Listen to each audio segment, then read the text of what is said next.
Good morning बच्चों। आप लोग अभी तक कक्षा 10 में लेसन 5 के अंतर्गत गृह गणित चैप्टर का अध्ययन कर रहे थे, जिसके अंतर्गत आप लोगों ने नंबर नेम, मापतौल की सामान्य इकाइयाँ, इसके बाद दशमलव संख्याओं को जोड़ना और दशमलव संख्याओं को घटाना एवं दशमलव संख्याओं का गुणा करना, 3 चीज़ें आपने पढ़ ली थी। आज आप लोग पढ़ेंगे दशमलव संख्याओं में भाग करना। तो दशमलव संख्याओं में भाग करने के लिए 3-4 पॉइंट महत्वपूर्ण हैं। इसमें पहला पॉइंट देखिए ये है कि भागफल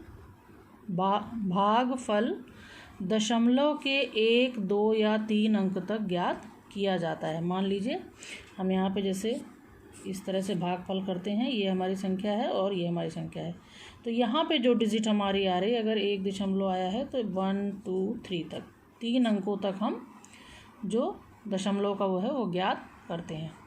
दूसरा पॉइंट इसमें दिया हुआ है, यदि भाजक दशमलव संख्या है तो भाज्य में 10 या 100 का गुणा करके इसे पूर्णांक बना दिया जाता है। उदाहरण के लिए जैसे मैंने आपको देखिए यहाँ पे दिया हुआ है 135 को 10.2 से हमें भाग देना है। तो भाज्य संख्या हमारी कौन सी है? 135। 135 जो हमारी है वो भाज्य संख्या है और 10.2 जो हमारी है वो भाजक संख्या है।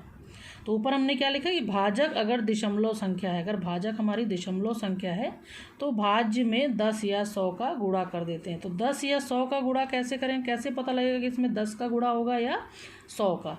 तो अगर दशमलव के बाद एक संख्या है तो 10 का गुणा होगा और अगर 2 संख्या होती तो यहाँ पर 100 से गुणा हो जाता। तो भाग करने के लिए इसको हम लोग पहले इस तरह से लिखते हैं 135 भागे 10.2 बराबर, इसको हम लोग सॉल्व कर लेते हैं 135 बटे 10.2।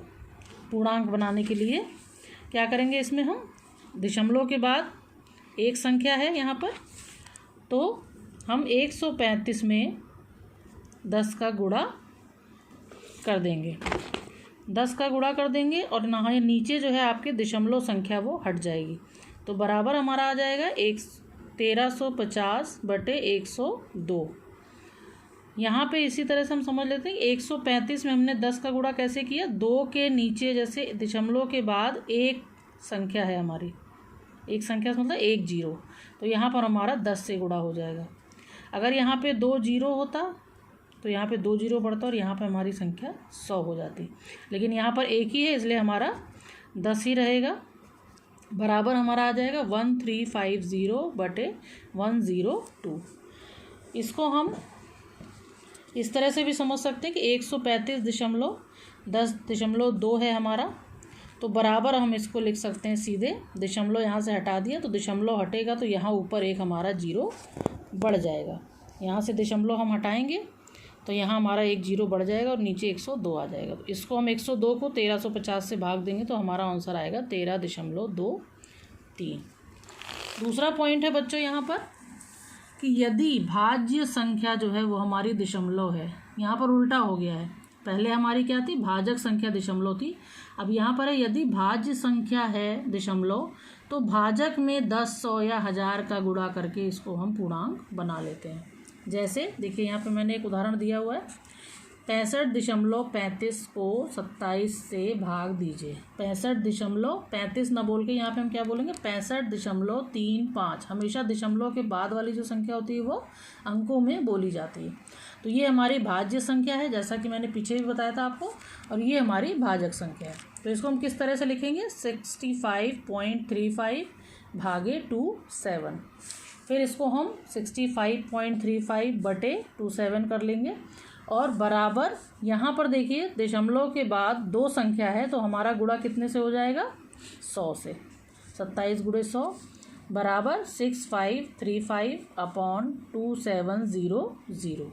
अब इसको हम भाग दे देंगे तो हमारा आंसर आएगा 2.4203।